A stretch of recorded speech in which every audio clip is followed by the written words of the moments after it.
Brought to you by TechnoSpark 20 series smartphones. Maharashtra में उद्धव ठाकरे की शिवसेना ने अपने उम्मीदवारों की लिस्ट जारी कर दी है, जिससे अब कांग्रेस आक्रामक होते दिख रही है। जिस पर प्रतिक्रिया देने के लिए हमारे साथ सीएम एकनाथ शिंदे की शिवसेना के विधायक संजय शिरसाट है। उनसे जानने की कोशिश करेंगे, क्योंकि कांग्रेस के नेता यहां पर आग बबूला होते दिख रहे हैं और उनका कहना है कि इस तरह से सांगली हो या दक्षिण मध्य मुंबई की सीट हो जिस पर कांग्रेस दावा कर रही थी, वहां पर उम्मीदवार उन्होंने बिना पूछे यहां पर अनाउंस कर दिया है। देखिए, ये जो आगाड़ी जो हो चुकी थी इनकी, ये टिकने वाली नहीं थी। ये मैं पहली बार पहले ही बताया था। आज जो उन्होंने उनके उम्मीदवारों का घोषणा की है, उसमें कांग्रेस की सीट पे भी उनके उम्मीदवारों ने जाहिर किए।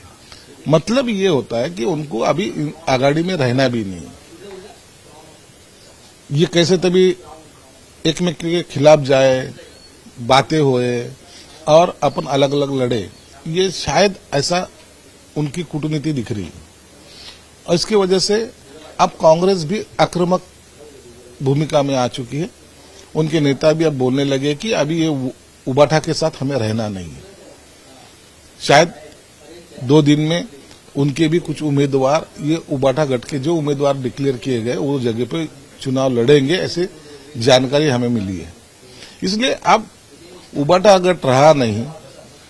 उबाठा गठ के टुकड़े हो चुके, आघाड़ी के टुकड़े हो चुके। प्रकाश आंबेडकर जी जो ये इसमें जो शामिल थे, उन्होंने अपनी अलग अकेला चलो की भूमिका ली। इसलिए अब ये आघाड़ी न रहने की वजह से आने वाले चुनाव में महायुति के सभी उम्मीदवार प्रचंड मतों से चुन के आएंगे, ऐसी हमारी धारणा है। कांग्रेस के नेता संजय निरुपम तो कह रहे हैं कि उत्तर पश्चिम सीट पर जो उम्मीदवार ठाकरे की शिवसेना ने दिया है वो खिचड़ी चोर है और उसके समर्थन में हम प्रचार नहीं करेंगे। अरे ये सभी चोर है, ये सभी चोर है। सबकी इंक्वायरी चल रही है। अब इन्होंने सीटा बेचना भी शुरू कर दिया है।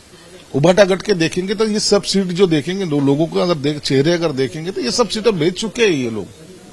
इनको पार्टी चलाना नहीं है, इनको पैसे कमाना है। और वो पैसे कमाने के तरीके में अब एक तरीका, नया तरीका शामिल हुआ है कि इलेक्शन के वक्त भी अपनी सीटें कैसी बेची जा रही। संजय राउत तो कह रहे हैं कि कोई सीटों पर मतभेद नहीं है, हमारी चर्चा पूरी हो चुकी है और बातचीत के बाद ही हमने अपनी सीटें जो है वो जाहिर कर दी। तो लोग पागल है क्या? विरोधी पक्ष वाले जो कांग्रेस वाले क्यों बोल रहे, क्यों आग बबूला हो रहे हो? वजह क्या है उसकी? तुमको सब अलबेल दिख रहा है। ये अंधे हो चुके हैं। वो इतिहास में का धृतराष्ट्र है ना, उनके आंखों पे पट्टी बंधी है। इसलिए उनको समझ में नहीं आ रहा है। उनको लगता है कि हम जो करेंगे वो कायदा होगा। ऐसा नहीं होता।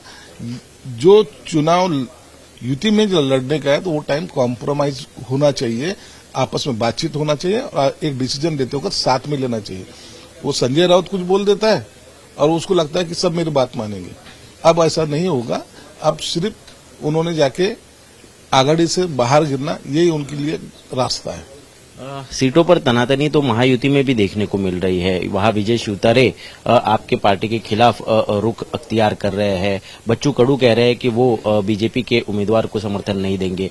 तो इस पर कैसे सहमति बनेगी? आपकी लिस्ट कब सामने आएगी? देखो, शिवतारे ने जो पक्ष के खिलाफ बगावत की, महायुति के खिलाफ बगावत की, उसका जिस दिन वो फॉर्म भरेगा उस दिन पार्टी से उसका कोई रिश्ता नहीं रहेगा और हम उसके खिलाफ में प्रचार करेंगे। हम महायुति का प्रचार करेंगे। इसलिए उसका सब्जेक्ट वहां क्लोज हो जाएगा।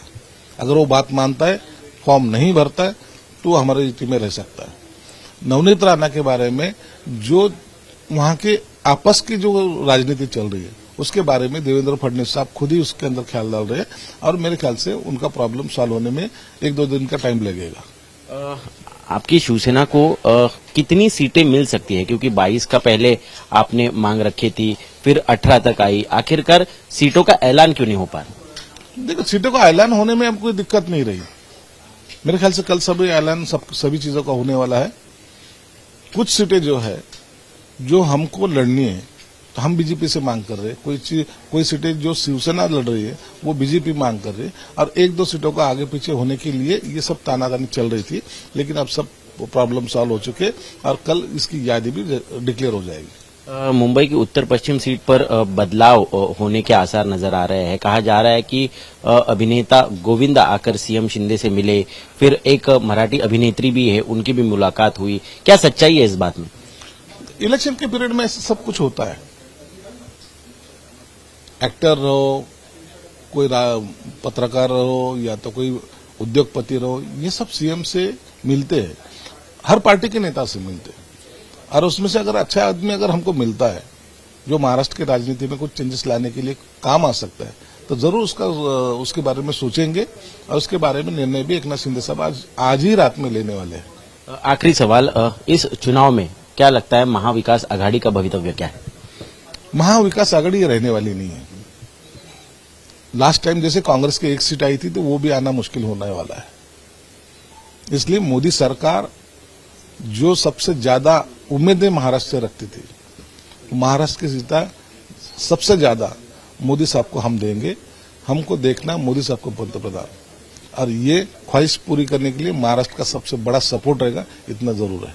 धन्यवाद हमसे बातचीत करने के लिए। तो ये थे शिवसेना के विधायक संजय शिरसाट, जो उद्धव ठाकरे की शिवसेना पर निशाना साध रहे हैं और मोदी सरकार फिर से आएगी ये विश्वास जता रहे हैं। कैमरा पर्सन समीर शानबाग के साथ मैं ऋत्विक भालेकर, मुंबई आज तक।